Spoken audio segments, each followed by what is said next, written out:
Hey, this is the Intellectual Musician, and today I will debunk some myths about musical talent.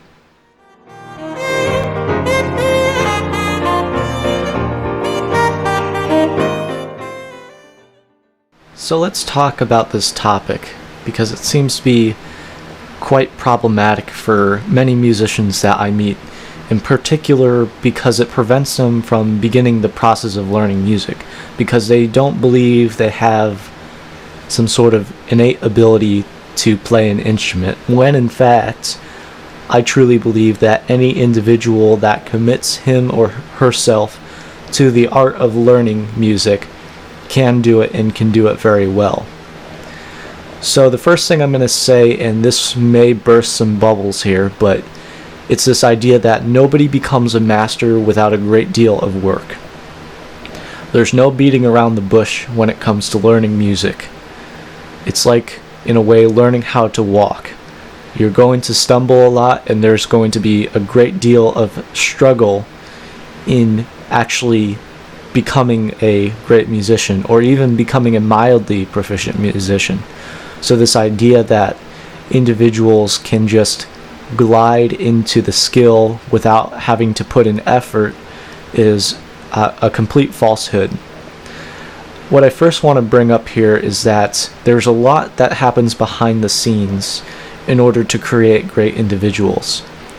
Just recently, during a drum lesson that I had, my instructor was talking about this drummer, Stanton Moore, and how during the Mardi Gras, he took 42 gigs in a single weekend. Not in a week, in a single weekend. And what you see is that he plays all these gigs very well. He seems to do it effortlessly. But what you don't see is all the work behind how he got there. Another example I'd like to cite would be Duke Ellington. Duke Ellington, as you may know, is this very amazing jazz musician who lived during the 20th century. He had huge influence on how jazz music progressed, and even still has influence on the genre today.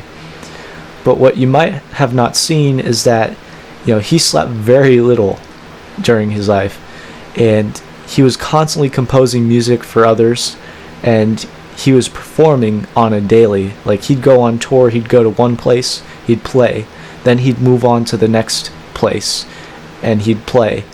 And in between there, he would sleep very little, and he made these sacrifices to put himself out there to get his music out and to make a living. And the last example, and this is one of the more extreme examples, comes from Bach, actually.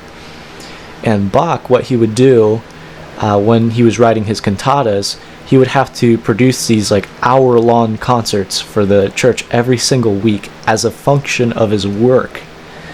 And so every week he was cranking out these hour-long concerts and writing them and performing them. Now keep in mind, this was back when we didn't have computer technology that helped us write music. This was during the time when everything was handwritten and hand copied, so that's just absolute insanity.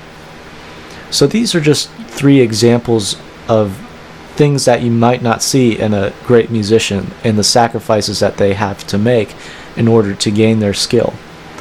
I would like to cite an Eric Anderson study from his book about peak performance, which is this 10,000 hour rule, which states that in order to become a master at any skill, you have to dedicate 10,000 hours to learning that skill and to practicing deliberately.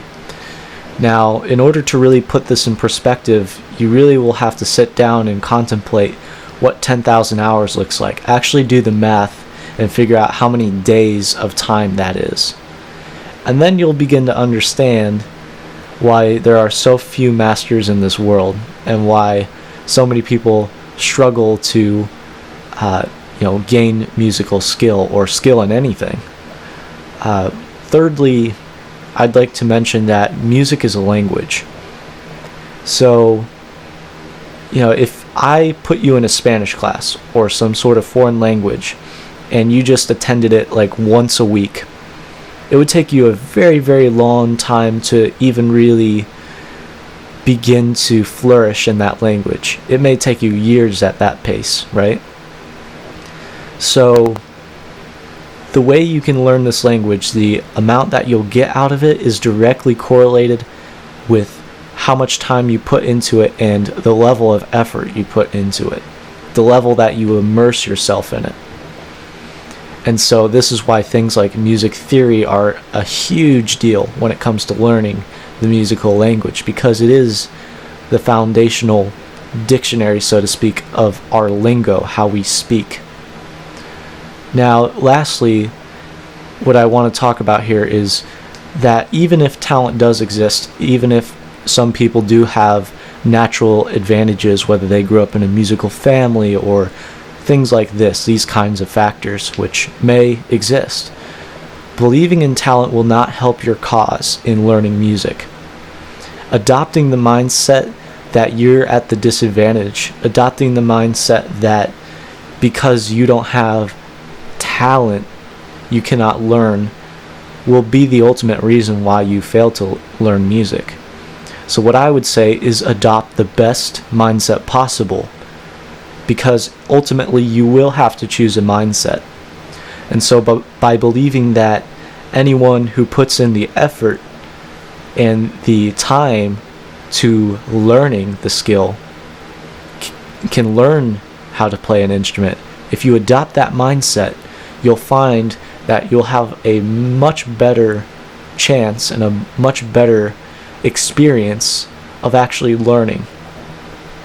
But expecting it to be easy, expecting it to just fall into your lap, well, that's just setting a wrong expectation for the journey.